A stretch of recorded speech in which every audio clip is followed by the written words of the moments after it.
Hello there, it's Mrs. Hosick. I am about to present the next art project for you. This is our second week of back to school in our isolation, and I'm so looking forward to seeing the lions that I put out for the art project for last week. I've received a few and they're looking great, and I'd love to see some more. I'm going to post those on Friday.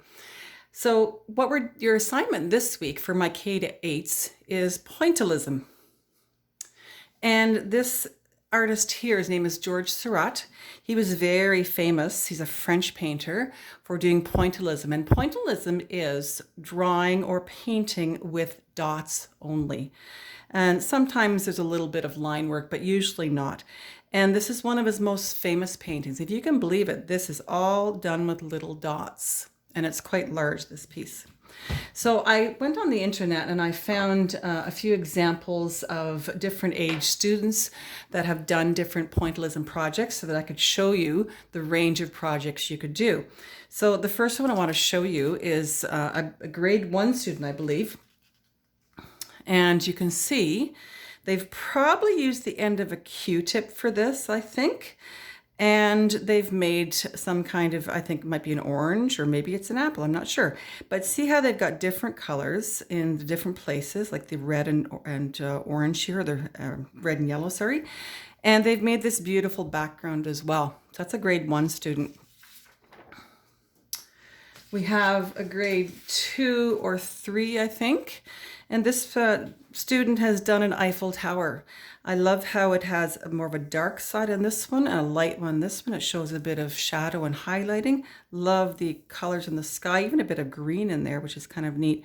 I think what they've done is probably dipped into their blue and done their yellow and then did the green on top. I'm not sure, but a nice example of pointillism.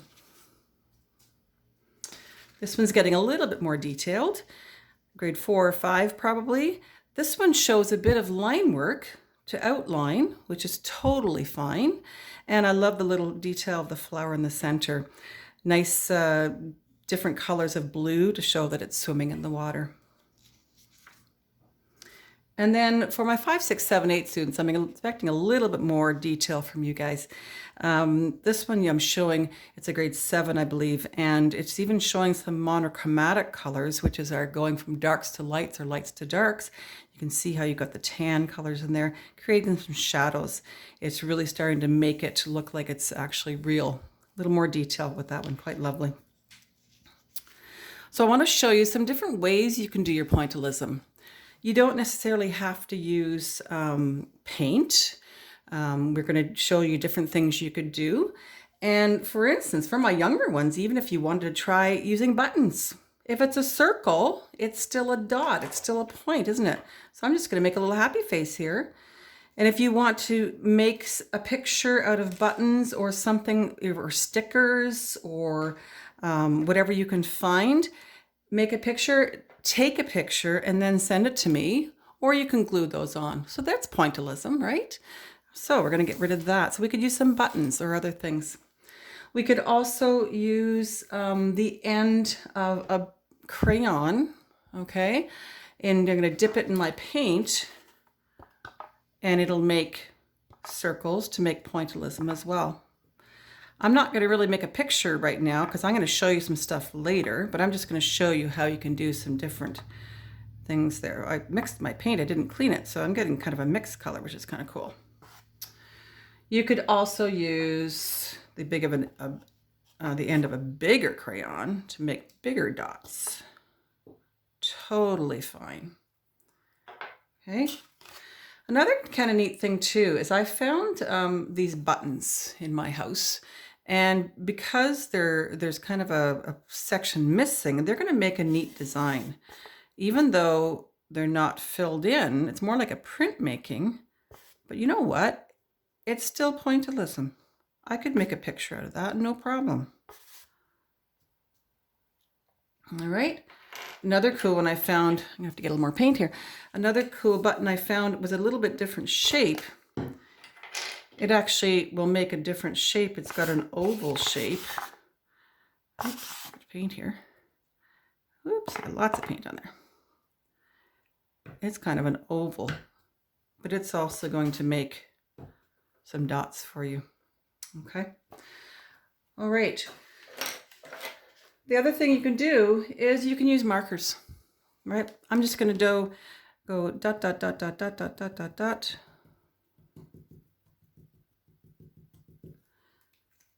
And that's kind of what the pear picture was, I believe. I'm sure it was probably done with markers.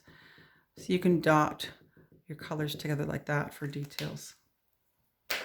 You can also just use black Sharpies. I've got like a thin one and a thick one to make your dots. I use something called a rapidograph. It's kind of like this small Sharpie. There's a bigger dots with the Sharpie. All right. Another thing you can use is I have what's called a stylus. And when I do my pointillism, I'm working on a big painting right now, which I'm going to show you later. This is called a stylus. It has different ends that are different sizes. You can see it's a little bit bigger there, smaller there. But if you don't have this, look at my pencil. Okay, so basically I could use my pencil to do the same thing as my stylus. So I'm using paint now instead of marker. And you can see how I can get dots like that, where my stylus does the same thing, right? One cool thing that you can do with this is when you are using a stylus or a pencil, you can do a repetitive dot. So if I load this up and I go 1, 2, 3, 4, 5, 6, 7, 8, 9, look what happens. I get from a large to a small, which makes kind of a neat design. And if I want to do like a starburst or something, so I'm just repeating 1, 2, 3, 4, 5, 6, 7, 8. And I could make kind of a neat design, like a starfish, or I could make a flower. Okay, so you can see what's that. Oh, I got to finish up. It'd bother me if I don't finish that last one. 1, 2, 3, 4, 5, 6, 7. And I'm going to use my bigger end, and I'm going to put a dot right in the center. There you go. Okay. Another idea too is, let's say you're having pancakes for breakfast. Use chocolate chips and make a picture on your pancakes and take a picture of it for me. That'd be kind of cool. Right. So I'm going to show you a couple examples of things that I've done. Pointillism is one of the favorite things I like to do. I'm going to get rid of this paper here, just so I can show you better. So here's a small mandala I have done. I've done some really large ones, but I thought this was kind of just good to see on the small surface here.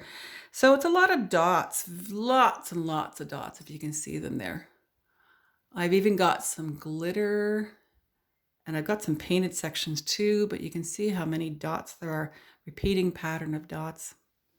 Okay. And then also I've got some different pictures I want to show you that I've used with black and white. I have a lot of my students, quite a few of my students love horses. So they're going to love this one. And one of my teachers loves horses too. So this is one that I've done with tiny, tiny dots. If you can see how small those dots are. And then for the farmers in our school and one of our teachers as well, we've got a nice oxen there and very, very, very tiny little dots. So you can see how small they are. I don't expect this much detail, obviously, but like I said, this is one of my favorite things to do. It's very relaxing for me. And another cow I've done.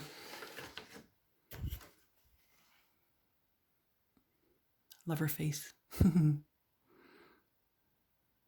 Okay. Now I'm going to attempt to take my camera off the pad here because I want to show you a big picture I've been working on.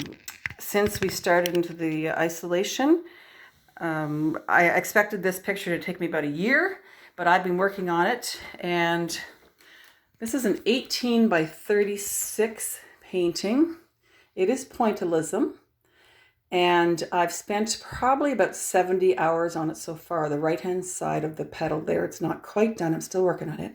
Excuse me. But you can see it is all pointillism. If I come up closer, you can see all those little dots. Like I said, it's one of my favorite things to do. It relaxes me during this very stressful time.